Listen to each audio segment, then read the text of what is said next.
Hey guys, it's Libby and welcome to my TBR for this year's Jane Austen July.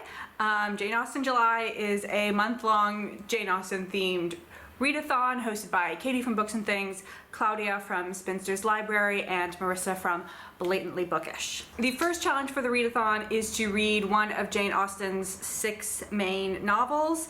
Last year I read 3 of them. I read Northanger Abbey, Pride and Prejudice, and Persuasion. So, one would expect that this year I should read the other 6 or the other 3.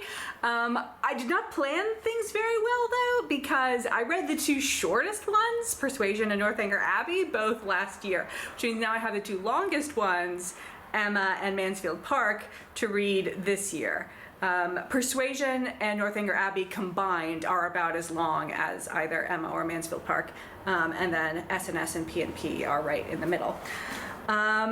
So I'm not sure I'm going to read the 3 remaining ones. So my current plan is to reread Sense and Sensibility and Emma, and then if I have time after everything else, I will reread Mansfield Park, but I don't feel a burning need to read Mansfield Park. The next challenge is to read something by Jane Austen that is not one of her main 6. So I have hit most of these by now, and I have mostly not enjoyed them. So I don't really want to reread Lady Susan or Catherine or the Bower. So I think the only one I have left is Sanditon, so I'm going to read Sanditon, and then it's possible that I will just be done with this challenge for all forthcoming Jane Austen Julys. I think there is some more obscure juvenilia that I haven't gotten to yet, so maybe I'll read some of that. Oh, and I haven't read any of Jane's letters, which I do have in my vintage Jane Austen collection. Challenge number 3 is to read a nonfiction work about Jane Austen or her time. So for that I'm going to be reading Claudia L. Johnson's Jane Austen, Women, Politics, and the Novel. I believe I first heard about this book from Ronnie from Ron Lit. Does anybody else remember Ron Lit? Please come back, Ronnie. Yeah, I don't know anything about this, but if Ron Lit recommends it, it's gotta be good.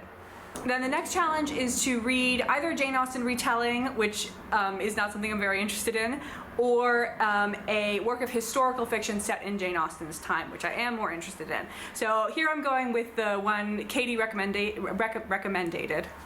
Here I'm going with the one Katie recommended in her announcement video, which is Now We Shall Be Entirely Free. And the final reading challenge is to read a work by a contemporary of Jane Austen.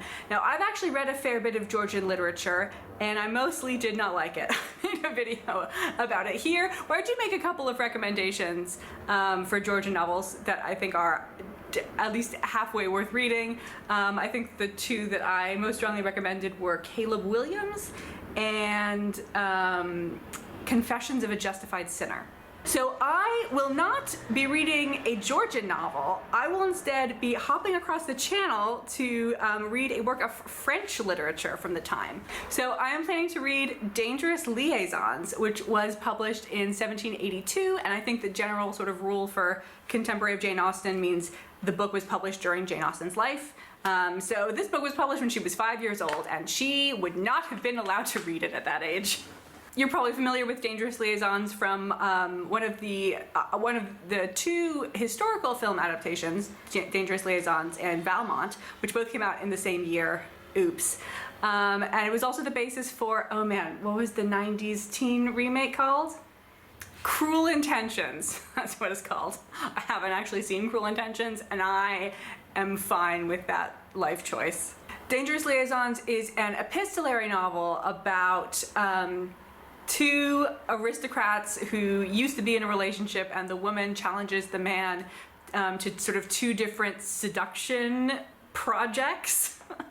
And so it's kind of about his 2 attempted seductions, but it's really about how incredibly sad these 2 people are. I'm currently planning to read Dangerous Liaisons in an English translation, so if any of you guys have translation recommendations, I'd love to get them. If I'm like really on top of things and can afford to take 3 times as long to read a book as normal, then I will go for the French. And then aside from all of my reading activities, I do have some Booktube plans. Backed by popular demand, I will be making some more videos about costumes on book covers that are set in Jane Austen's time. So the first one is actually not going to be book covers. I'm actually going to be going into my vintage editions. I need to figure out when these illustrations are from. So this, I don't know, I think this book, this edition was published in like the 1930s, but I think it's possible the illustrations are older.